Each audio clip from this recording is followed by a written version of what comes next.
If you're returning to the channel, welcome back. And if you're new around here, my name is Courtney and I am the founder of Open Up. In this video, I'll be talking about unaccompanied minors who are making their way to the U.S. border mainly from Central America and Mexico. In addition to being just a regular video for this channel, this is also my project for my Victimization of Children class, so Hello to in my addition professor, to being you know a who you video are. Children as a whole face vulnerabilities that are specific to their dependency, and this kind of vulnerability is addressed in UN documents and national policies. Such vulnerability is exacerbated by the journey to the US and by the status of refugee. Given this population's especially vulnerable position, those most likely to interact with this population must work together to create an atmosphere of trust that promotes the well-being and best interests of the child in question. The UN, in response to global injustices, has released several conventions and documents related to specific groups' rights. This includes children. The Convention on the Rights of the Child, the CRC, has 54 articles detailing the rights of every child around the world and how organizations can work their hardest to ensure that those rights are respected. In their 2017 publication, Attiance and colleagues outline the specific rights in the convention that are especially relevant to unaccompanied immigrant children. These rights concern the best interests of the child, the principle that human rights are not dependent on citizenship, the right to life and security, freedom from violence, protection from exploitation, the right to health, and the right to due process. Article 2 of the CRC is the non-discrimination policy, stating that no features such as familial wealth, race, religion, disability, etc. will exclude a child from the provisions outlined in the convention.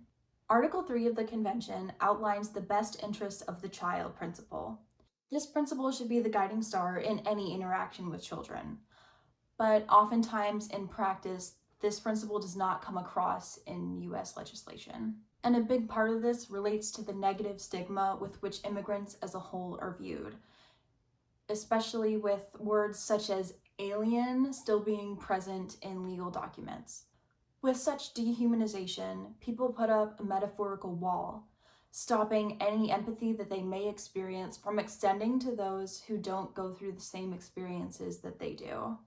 Such measures increase the power of othering and increases the likelihood of marginalized peoples being viewed as threats, even if they are a child.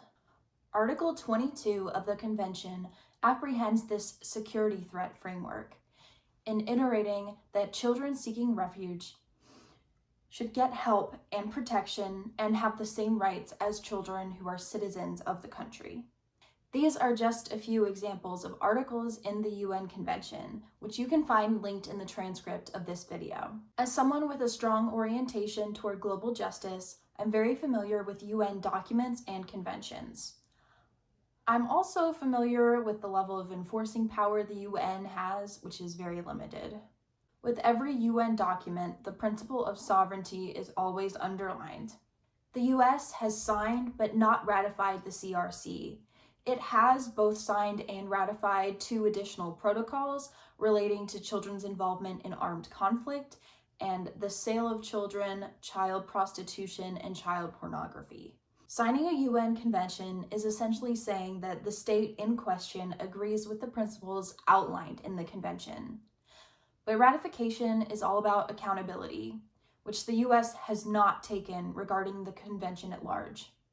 Sometimes states do this because they believe that the laws that they have on the book related to a particular topic are sufficient enough.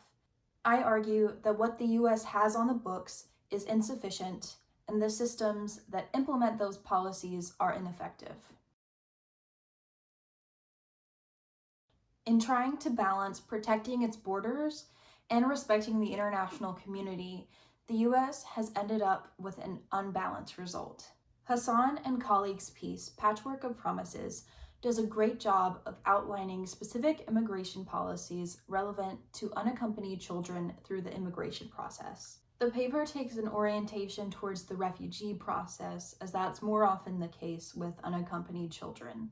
So I'm just going to give a general timeline of relevant acts and policy, and then I'll point out specific parts. There's the Displaced Persons Act of 1948, the 1980 U.S. Refugee Act, the Special Immigrant Juvenile Status that happened in 1990, the Flores Agreement in 1997, the Trafficking Victims Protection Act in 2000, the creation of the Department of Homeland Security in 2002, and the Trafficking Victims Protection Reauthorization Act in 2008. The Flores Agreement in 1997 is especially relevant when it comes to unaccompanied children. It said that undocumented, unaccompanied children were to be held in the least restrictive environment and released without unnecessary delay to a parent, guardian, or a licensed child care provider. After the creation of the Department of Homeland Security in 2002, the Flores Agreement extended to DHS and the care provided to undocumented, unaccompanied children in their custody. Under the principle outlined in the Flores Agreement, I fail to see how detention facilities qualify as least restrictive environments. There have been several shifts in immigration policy throughout the years, and some argue that the creation of DHS dramatically shifted the values and priorities of the U.S. government to a newfound emphasis on the security of the U.S. border. And that's a quote from the Hassan and colleagues piece. Crossing the U.S. Mexico border can be an incredibly traumatic experience, especially if people have a longer trek going from further south countries. Most of the children who are crossing the border unaccompanied are teenagers ages 13 to 17. Numbers from 2019 show that 76,000 children were apprehended at the U.S. Mexico border.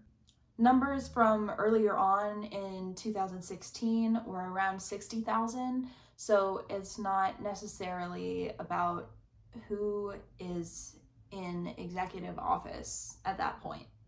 Tens of thousands of children aren't leaving their families and communities every year unless it's unsafe or unstable in some way.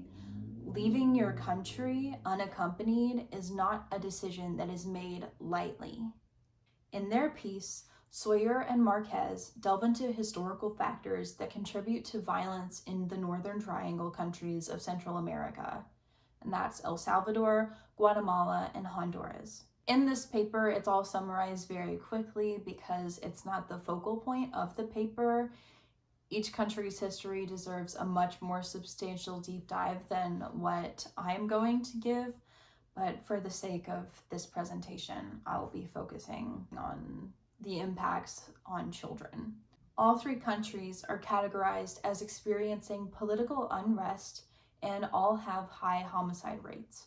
In El Salvador, a violent civil war broke out in the 80s through the 90s, causing many to flee. In Honduras, in the early 2000s, freedom of assembly and freedom of press were suspended after a coup. In addition, state violence frequently occurred, remaining uninvestigated, especially where victims are part of marginalized groups, such as the LGBTQ+ community and those experiencing poverty. In Guatemala, a civil war ravaged the country for 36 years. Violence was rampant throughout this period, especially towards the Mayan indigenous population, to the point where many, including myself, refer to it as a genocide. I have written about this genocide of the Mayan people in the past year. If you'd like to read that, I'll link the text in the transcript, but no worries if you don't have the time. To summarize the relevance, I'll quote Sawyer and Marquez. Many of these children leave their homes to flee violence, starvation, impoverished living conditions, or other life-threatening situations. To address the influx of refugees, the U.S. asked Mexico to apprehend them before they could get further north. The apprehension methods used, according to reports, were often excessively violent. According to Attiance and colleagues, other scholars estimate that between 75 and 80% of newly arriving unaccompanied children are victims of human trafficking, as they travel into the U.S. with smugglers who then sell them into forced labor or forced sex work. According to their 2018 study, Shapiro, and that's SCH Shapiro, and colleagues found that of the immigrant children surveyed, 70% were detained at the border and only 30% came to the U.S. with a parent.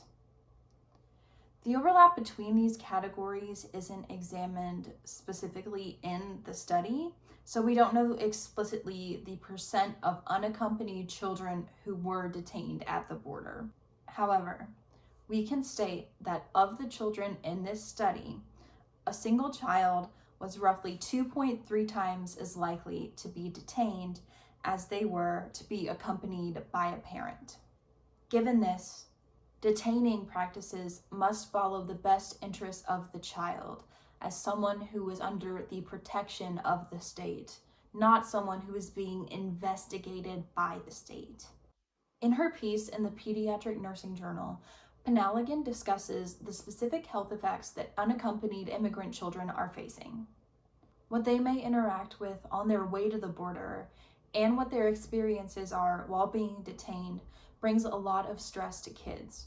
Research has found that they're very likely to develop PTSD, depression, anxiety, and suicidal ideation. Penalagan also points out physical health issues that need to be addressed. Children's home countries do not always give them the appropriate immunizations. And even if they have had these immunizations, there's not always a record of it. In addition to this, the children may not have had access to preventative care. And so it's really important that the kids go through a health screening and that this care is administered in a trauma-informed way. The following is a quote from the Penalagan piece. According to the AAP, which is the American Academy of Pediatrics, a trauma-informed approach acknowledges the impact of trauma and potential paths for recovery, recognizes signs and symptoms of trauma, responds by integrating knowledge into the system of care, and resists re-traumatization.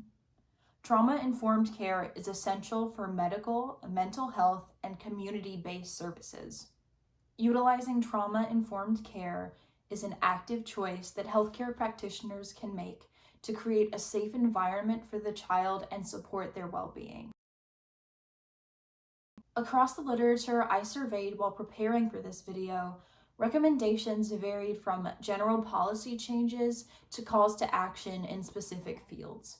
One of the policies outlined is to give undocumented children healthcare coverage.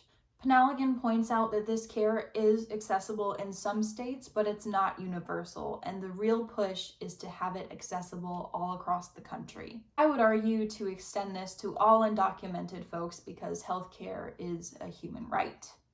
Regular healthcare visits can ensure that people have access to the resources they need to continue living their life. Another policy focuses on due process. Children should not be returned to their home countries unless the countries in question are safe places for children to live and grow. Genuine consideration of this requires that children receive a proper hearing and that they are given appropriate representation. Legal language is complicated enough without adding on the fact that a child who may not even speak English and who may not have access to an interpreter is the one who's trying to navigate through a discussion with it. Children should not be the ones presenting their own cases and defending their right to asylum. It doesn't make sense for a child to be taken back to their country when it is easily surmisable that such an act would be contrary to their well-being. There is also a call for people to commit their research specifically to the mental health of undocumented, unaccompanied immigrant children and increasing these kids' access to mental health resources. This call resonates considering the preponderance of PTSD, depression, and anxiety that I discussed earlier. Social workers, pediatric nurses, and others who are most likely to interact with unaccompanied immigrant children really must work together.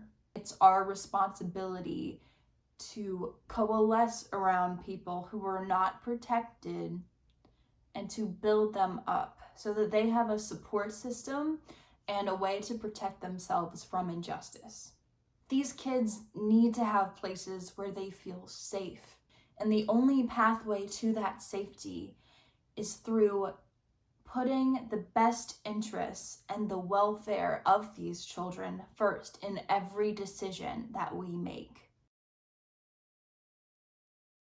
We have a duty to care for one another as human beings, and this is especially important as we are developing. My fellow aspiring immigration lawyers, do as much pro bono work as you possibly can. We're going to have to seek out these cases ourselves.